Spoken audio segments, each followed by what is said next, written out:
Hey everybody, my name is Honey Farmer, and today we're going to be talking about social emotional learning and the effect that it has on our classroom.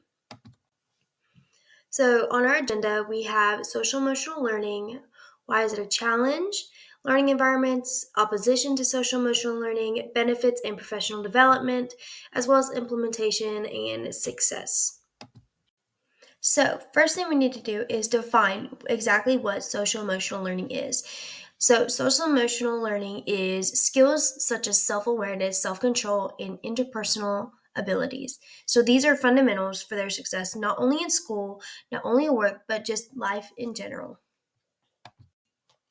All right, so first I want to start off with where did it come from? So it started in the 1960s, and Castle, one of the main researchers that I was looking into, talked about the principles of social emotional learning are present in every caring, collaborative relationship and live in partnerships between schools, families, and throughout history. But again, the formalization of this field began with Castle. Excuse me. So, who started it? Dr. James Comer. In 1968, Dr. James Comer and his colleagues in Yale University's Child Study Center began a program to put their ideas in supporting the whole child into practice in two schools in New Haven, Connecticut. So, this is where it started. And it is noted that people also called this the missing piece in education. Another challenge for social emotional learning is the post pandemic. So, I have seen an increased struggle with social adjustment and emotional regulation. So, the pandemic has made it even more important than ever. Many students are struggling with social adjustment as well as the emotional regulation due to the disruptions caused by the pandemic, caused to their learning. As Pathera points out, there is now an increased interest in social emotional learning as educators recognize the challenges students face in adjusting back to a normal school life. And in addition to that, we have to think about the students that are younger that didn't have that socialization before they came into school. They didn't know how to interact with their peers, they didn't know how to share. And this is something I have seen in my kindergarten classroom. All right, so first off, one of the main things is they're missing the initial instruction. So, due to behavior, students are missing instruction, whether it's being by the other student distracting them, or if it's in their own behavior and getting removed from the classroom. So, Day, Connor, and McClellan, some more researchers that I was looking into are quoted saying, in addition to classroom environments, there are also a number of child characteristics that impact literacy achievement and academic success, such as incoming experience with literacy, language, and behavioral regulation skills. So, while reading their paper, it is noted many, many times that the challenges for that their emotions and not being able to regulate their emotions is a challenge for students and their literacy. So, specifically, kindergarten and special education. This is where I come in. This is where I know what I've seen and the things I've done. So, with kindergarten, my kindergartners were born right before the pandemic started, and they did not get the same socialization of those before them. This is such a wide range of skills that they need. So, I see firsthand how their emotion regulation suffered due to the limited social interaction during that pandemic. And then, according to Jones and Doolittle, social emotional learning is not only essential for emotional growth, but it also contributes to long-term success, school, college, and their future earnings. So again, something that they should have learned before coming into kindergarten, just being able to share with each other. That was something I definitely saw that they were having issues with.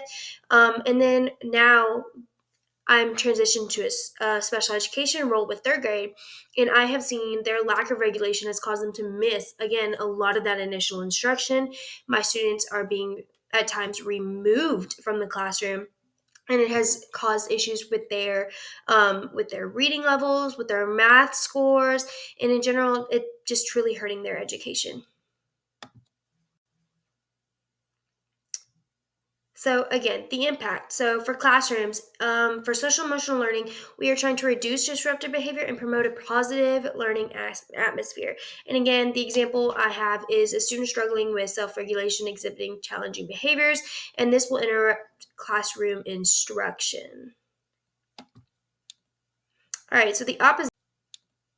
All right, so the opposition to social emotional learning, and I'm not going to be the first one to tell you. I was very surprised that there was some opposition to social emotional learning, and I would love to go into it. So when I first started researching social emotional learning and then the opposition to it, many people are quoted to say that it is manipulative, indoctrinating, and ineffective. And another argument for it is that it's time away from the academics, and then also critical race theory. That's a misconception that was tied to social emotional learning, and despite the benefits, I mean, Klein mentions that social emotional learning is often misunderstood and wrongly associated with the controversial issue. However, the true goal of social emotional learning is to foster emotional intelligence and not promote any particular ideology. So, this is just, again, a misconception that is tied to critical race theory. All right, so the academics. So some may argue that social emotional learning takes away from academic subjects, but research has shown by Jones and Doolittle that it is that students who participate in social emotional learning programs perform even better academically. So when I first started researching this specific opposition, I understood the perspective and even agree with it at times because I understand that it does and it can go in the way of academics. But as you'll see, some of the strategies that I have done is to implement it into my curriculum and into the groups that I'm doing or any of the activities that I do throughout my day. All right, so the diverse needs. So again, I attribute West Georgia to this, just to make me think outside the box and to think about just different perspectives in general. And one of these is providing an equitable opportunity for emotional development, because again, not all of our students are going to have their parents at home teaching them all these regulate social emotional skills that they need to succeed in life. So I think, especially, that is particularly important for students from diverse backgrounds to have social emotional learning in the schools because they have had trauma, they have experienced trauma, or they have had adverse childhood experiences. And so, according to Parker and Hodgson, schools can replicate the social emotional learning environment for students who do not receive these skills at home. So, ensuring that all students have the opportunity to develop emotionally and socially. All right, so professional development. So, according to Czar Abrams, more than 40% of educators do not receive the necessary professional development in to effectively teach social emotional skills, such as professional development days or week that can undermine the effectiveness of social emotional learning. So, my teaching. This is the things that I use. This is things that I like to teach. Um, so, the lessons that I use are mindset lessons, and they encourage students with empathy and understanding. One of the more recent ones that I just went over with my kids is put yourself in somebody else's shoes, and like see it from their view, see it from their perspective. And then we talked about a whole plethora of different scenarios, being like, well, put yourself in somebody else's shoes. What do you think that they felt? What do you think that they did? And again, this can go with acting out. This can go with just reading in general. But truly, my kids really loved this activity. And it helps build the strong connections, not only with each other, but also with me and them as well. And then it also creates a positive classroom environment based on the respect that students can have for each other, and they're more likely to support each other when they think about their emotions as well. So my students also, one of the takeaways that I found was that they were able to focus on tasks longer, and they're also able to manage their stress and their anxiety. All right, so implementing social emotional learning. So these are some of the things that I did that I felt worked a little bit better with my kids. So Calm Down Corner. I have one, and I tell everybody that they need to have one because my students have honestly learned how to use that as a tool to help themselves. So in my Calm Down Corner, I have these color-coded posters for emotions. So like red is for anger and frustration, and then yellow is for like nervous, frantic, any of those kind of emotions, and then blue for like sad. And then in addition to not only those posters, but I also have posters that they get to pick how they want to calm down, how they want to approach whatever is going on. So sometimes my students pick to take a break. Some other times my students choose to have a dragon breath exercise, which is just one of those breathing exercises that they think is hilarious. Um, and then sometimes they just want to do the reflection sheet. And sometimes it's they get to color a little bit on it and then also write whatever's going on. So integration, like I said previously. So I like to do social emotional stories. You can find those on TPT, and I use those during my reading groups. So my students are lower level readers, and so I was able to find plenty within their reading level. Um, and in addition to that, my school follows a social emotional learning guide, and I am the PBIS rep for my grade, so I am able to show them what we should be doing and showing them how we should be teaching those lessons as well. And those lessons are, again, once a week.